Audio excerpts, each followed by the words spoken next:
మిత్రులారా, ఒక మాట, శ్రమ నీ ఆయుధమైతే సంపాదించే శక్తి నీ సామ్రాజ్యం అవుతుంది అని అంటారు. శ్రమ నీ ఆయుధమైతే సంపాదించే శక్తి నీ సామ్రాజ్యం అవుతుంది అని చెప్పని పెద్దలు అంటారు. కానీ రేవంత్ రెడ్డి గారు ముఖ్యమంత్రిగా సొల్లు వాగుడు భూతు పురాణమే తన ఆయుధంగా మార్చుకున్నందువల్ల తెలంగాణ రాష్ట్రం ఇవాళ దివాళా తీస్తున్నది కఠిన వాస్తవమైంది.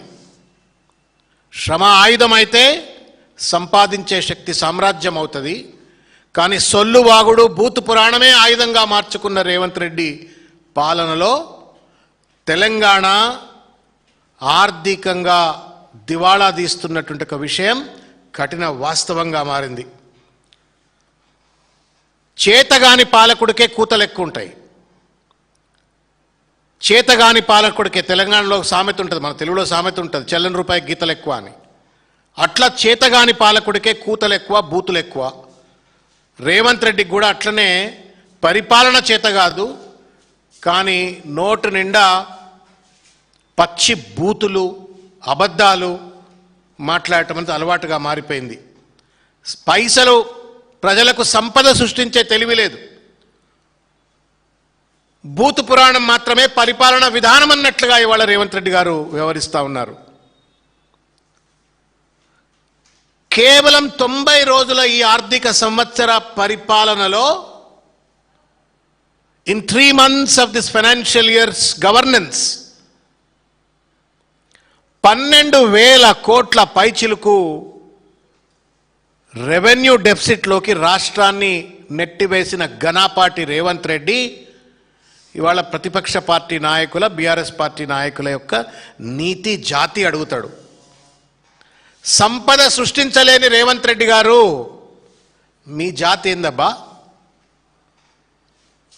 పాలకుడి యొక్క పటేల్గిరి ఎక్కడుంటుందా అంటే సంపద సృష్టించడంలో.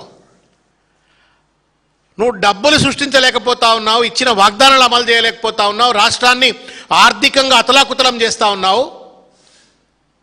నీదే జాతి రేవంత్ రెడ్డి. మరే 1,15,000 కోట్ల పర్ క్యాపిటా ఇన్కమ్ ఉన్న రాష్ట్రాన్ని 3.5 లక్షల కోట్ల రూపాయలకు పెంచిన కేసీఆర్ది ఏ జాతి?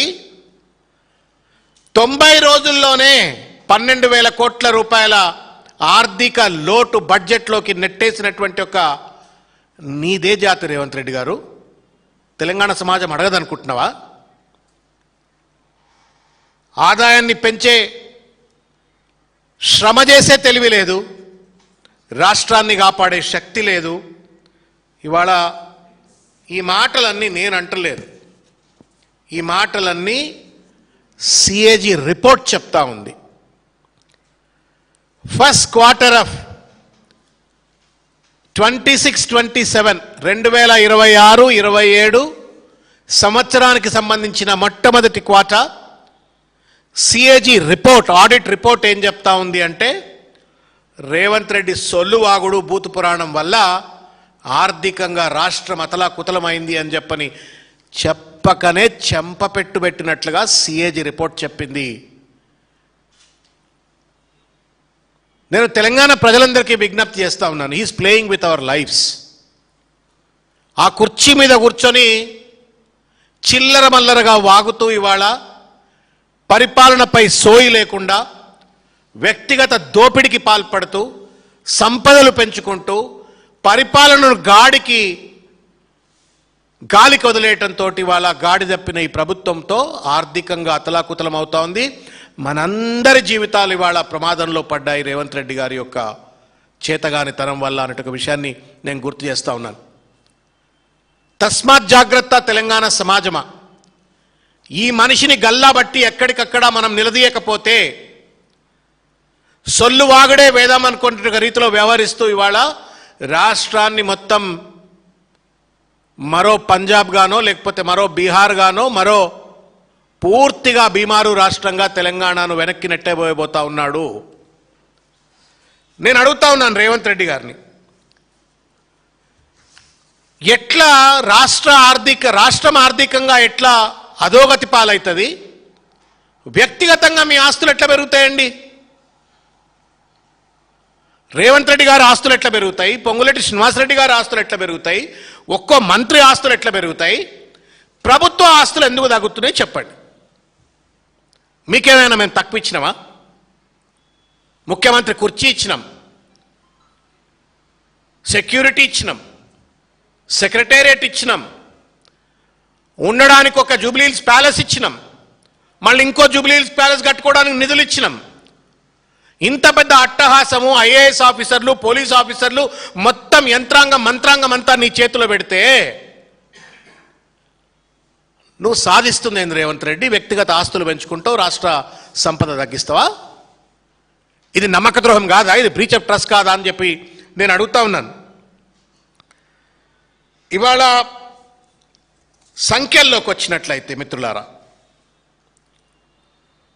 ఎంత మోసపూరితమైన ఒక బడ్జెట్ను 2026-27 నాడు ప్రవేశపెట్టినరు. మేము హరీష్ రావు గారు, కేటీఆర్ గారు అసెంబ్లీలో, తర్వాత శాసన మండలిలో మేము నెత్తి మీద నోరు పెట్టుకొని మొత్తుకున్నాం. ఈ బడ్జెట్ అంతా బోగస్ బడ్జెట్, ఇది మిస్లీడింగ్ బడ్జెట్, మ్యానిపులేటివ్ బడ్జెట్ అని చెప్పినట్టే సిఏజీ చెప్పింది. ఇవాళ నేను మీకు అప్పీల్ చేస్తా ఉన్నా, తెలంగాణ సమాజానికి, మీడియా మిత్రులకు, దయచేసి ఈ బోగస్ను ఎక్స్పోజ్ చేయండి.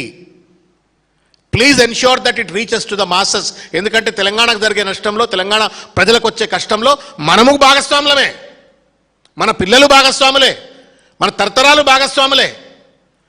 ఏం చెప్పిండు? నేను ఒక మాట చెప్తాను. 6,857 కోట్ల రూపాయల రెవెన్యూ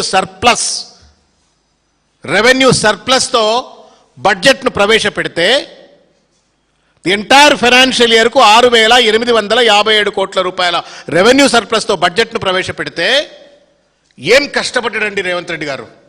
వాహ్, లాజవాబ్. కిరీటం పెట్టాలా, కత్తి చేతికిచ్చి సన్మానం చేయాలి రేవంత్ రెడ్డిని.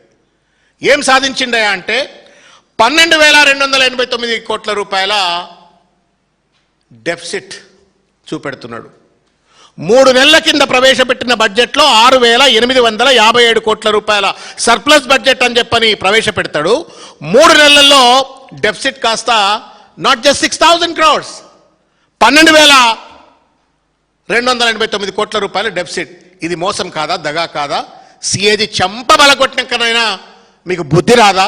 ఒళ్ళు దగ్గర పెట్టుకొని మీరు పరిపాలన చేయరా అని చెప్పని నేను ఇవాళ ముఖ్యమంత్రి గారిని ప్రశ్నిస్తా ఉన్నాను. ఇకపోతే రెవెన్యూ రిసిప్ట్స్ ప్రధానమైనటువంటి ఒక పనితీరు. నేను పెద్ద పటేల్ అని చెప్పుకుంటాడు రేవంత్ రెడ్డి గారు. పెద్ద పనితీరు ఉన్నది. నాకంటే గొప్ప మొగోడే లేడు, నాకంటే గొప్ప పరిపాలన దక్షుడే లేడు. నేను గొప్ప దేశాల్లో 4-5 ముఖ్యమంత్రులను చేస్తున్నా, కాంగ్రెస్ పార్టీని మొత్తం నడుపుతున్నా అని చెప్పని గొప్ప జబ్బలు దరుచుకునే రేవంత్ రెడ్డి గారు రెవెన్యూ రిసిప్ట్స్ తతంగం చూద్దాం మనం. 2,41,263 కోట్ల రూపాయల రెవెన్యూ రిసిప్ట్స్ ఆయన టార్గెట్గా పెట్టుకుంటే ఆయన ఈ 3 నెలల్లో సాధించింది కేవలం 17% మాత్రమే. దాదాపు 17,790 కోట్ల రూపాయల deficit even in the revenue receipts. ఏం పరిపాలన మరి మీది? రోజు బ్యారోమీటర్ పెట్టుకున్నట్టు పెట్టుకోవాలి ముఖ్యమంత్రి అంటాడు. ఏ సెక్టర్లో ఎన్ని రిసిప్ట్స్ తగ్గుతున్నాయి, ఎందుకు తగ్గుతున్నాయి, ఎట్లా పెంచాలా అని చెప్పని నేను చూసిన కేసీఆర్ గారిని. అట్లా రోజు కూర్చుంటుండే ఆయన. What are the department wise revenue receipts అని చెప్పని ఆ చీఫ్ సెక్రటరీని, అడ్వైజర్ని అందరిని కూర్చొని నేను ప్రగతి భవన్లో ఉన్న అతి తక్కువ కాలంలో నేను చూసిన లాస్ట్ డేస్. నువ్వేం చేస్తున్నావు Revanth Reddy? Why is that in 3 months of time? నేను చెప్పేది 3 నెలల ముచ్చట కాదు, 3 ఏళ్లకి ఇట్లే ఉన్నది. స్పెసిఫిక్గా సిఏజీ రిపోర్ట్ చెప్పింది కాబట్టి నేను మీ దృష్టికి తీసుకొచ్చే ప్రయత్నం చేస్తూ ఉన్నా. ట్యాక్స్ రెవెన్యూ 1,81,367 కోట్లు పెడితే వచ్చింది 38,447 కోట్ల రూపాయలు, అంటే 21%. జిఎస్టీ ఈజ్ అన్ ఇండికేషన్ అన్న, కేర్ఫుల్గా అయినండి. GST is an indication of the consumption capacity of the society. GST ఎంత పెరిగితే అంత consumption capacity, expenditure of the public కూడా, సొసైటీలో ఖర్చులు కూడా పెరిగినట్టుగా లెక్క అవుతుంది. తద్వారా జిఎస్టీ వస్తుంది. ఎందుకు జిఎస్టీ తగ్గుతా ఉంది రాష్ట్రంలో? 22% ఎందుకు నువ్వు టార్గెట్ రీచ్ అవుతున్నావు అంటే ఆర్థికంగా రాష్ట్రం అతలాకుతలం కావడం వల్ల ప్రజల యొక్క పర్చేస్ కెపాసిటీని కూడా రేవంత్ రెడ్డి ఆగం చేసి పడేసినాడు. జిఎస్టీ తగ్గిపోయింది. ఒకప్పుడు రిజిస్ట్రేషన్ డిపార్ట్మెంట్ అద్భుతమైనటువంటి డిపార్ట్మెంట్. రియల్ ఎస్టేట్ రంగాన్ని అతలాకుతలం చేసి పడేసిండు. ఆర్ఆర్ ట్యాక్స్ పేరు మీద దోపుడులు చేస్తూ, పర్ స్క్వేర్ ఫీట్ పేరు మీద వసూళ్లు చేస్తూ దందాలకు పాల్పడంతో స్టాంప్స్ అండ్ రిజిస్ట్రేషన్లో 19,540 కోట్ల రూపాయల టార్గెట్ పెట్టుకుంటే ఆయన సాధించింది కేవలం 23% మాత్రమే, 4,510 కోట్ల రూపాయలు. నేను అడుగుతా ఉన్నాను, ఎట్లా high rising towers of Ponguleti Raghava constructions, Aparna constructions, లేకపోతే ఇంకా పెద్ద పెద్దోళ్ళ కన్స్ట్రక్షన్ ఆదిత్యాలో ఇంకెవడో పెద్ద పెద్దోళ్ళ కన్స్ట్రక్షన్ కంపెనీలన్నీ హై రైజింగ్ టవర్లు కడుతున్నాయి, అడ్వాన్స్ బుకింగ్లు అయిపోతున్నాయి, వాటి స్టాంప్స్ అండ్ రిజిస్ట్రేషన్ అంత భర్తీ అయిపోతున్నది. మరి ఇక్కడ ఎందుకు మిగతా కన్స్ట్రక్షన్ కంపెనీకి సంబంధించినవి ఎందుకు కావట్లేవు? ఎక్కడ లోపం ఉంది?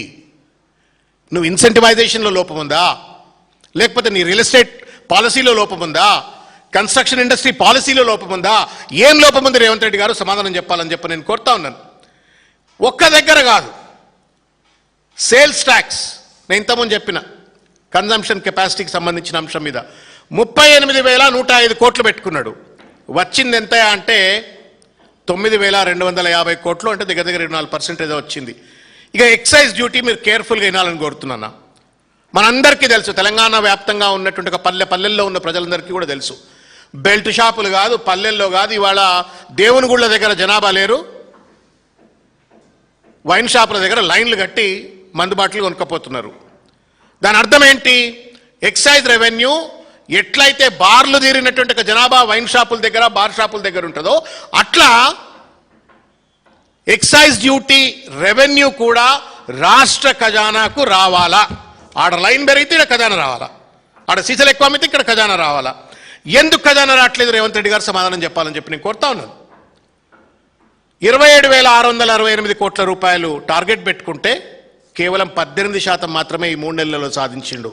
నేను అడుగుతా ఉన్నాను రేవంత్ రెడ్డి గారిని, ఎక్కడ పోతా ఉంది ఈ సంపద? ఏమైనా లిక్కర్ సిండికేట్లు ప్రభుత్వంతో కుమ్మక్కైపోయి దొంగ సరుకేమైనా అమ్ముతుంటే మీరు గుడ్డిగుర్రం పళ్ళు తోమినట్టుగా రాష్ట్ర ఖజానాను లీక్ అయ్యేటువంటి రీతిలో కరప్షన్కు పాల్పడుతున్నారో సమాధానం చెప్పాలని చెప్పని కూడా నేను కోరుతా ఉన్నాను. అట్లెట్లా వైన్ షాపుల ముందు లైన్లు పెరుగుతాయి, కిక్కిరిసిన జనాభా వైన్ షాపుల దగ్గర, బార్ షాపుల దగ్గర ఉంటారు.